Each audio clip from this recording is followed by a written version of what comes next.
our beliefs shape who we are and how we see life. They shape our identity. So the whole point of this is really about creating a new way of being. What we do, what we think, how we feel, what surrounds and influences us, and who we believe we are. Hello everyone, it's Anna here, your well-being friend.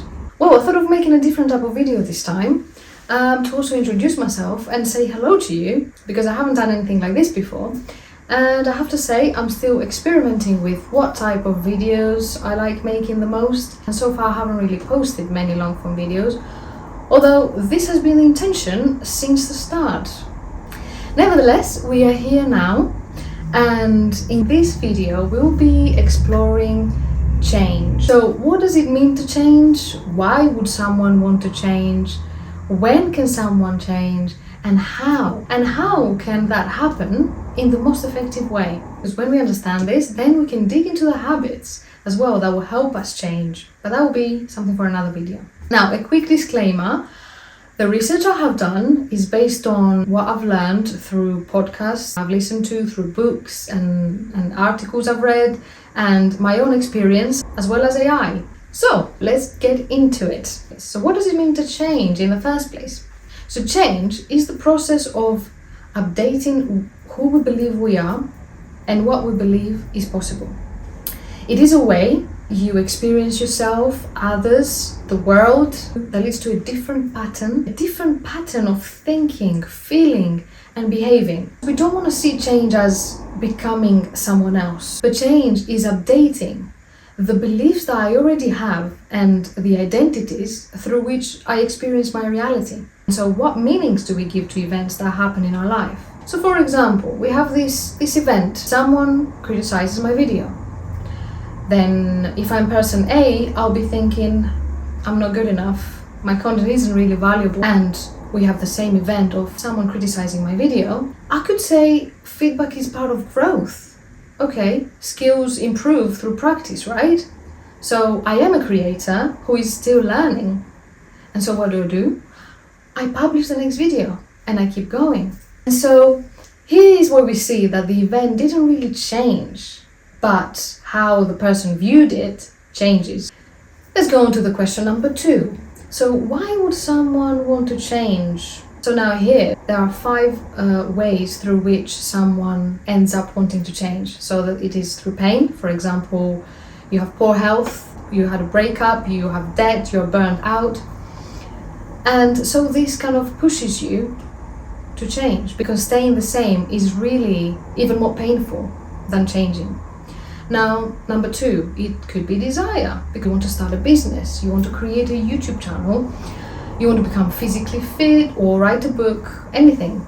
This is when you think, okay, there is more available to me. So this is more of a growth-driven change rather than pain-driven change.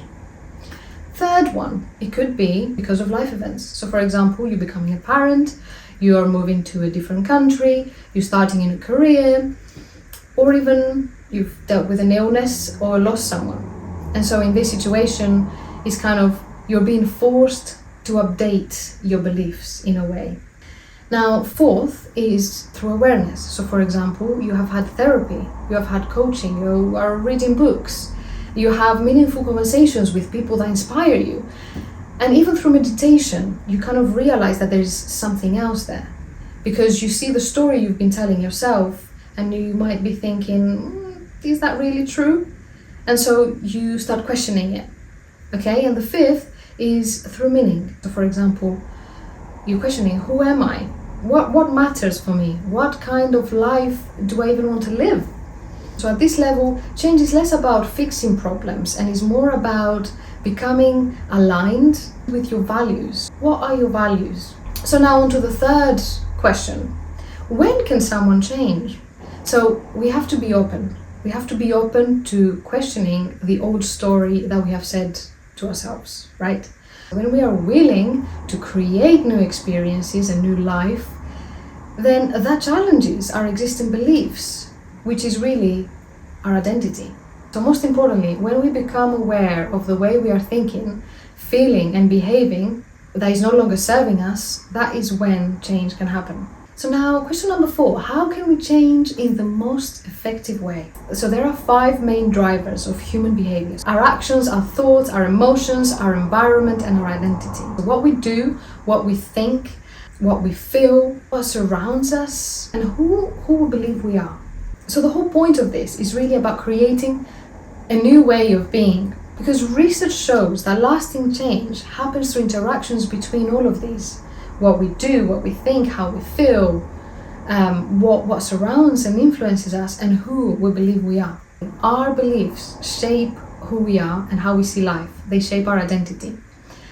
Now, where do beliefs come from? They come from experiences, from our childhood, from our friends and family throughout our lives, right?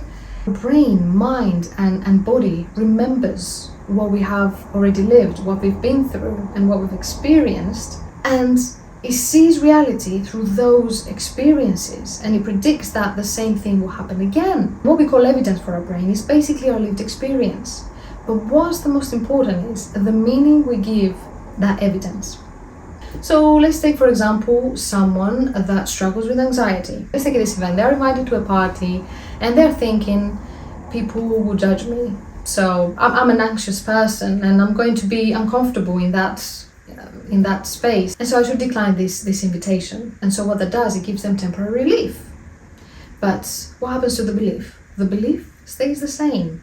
I'm an anxious person. Now, when we are aware of this one day, and we're thinking, okay, so maybe I'm avoiding parties not because they're dangerous or something bad will happen necessarily, then we start thinking in a different way. So we start questioning the old self, the old identity. What would happen if I go? And so then, back to the example, this changes to, okay, I'm an anxious person.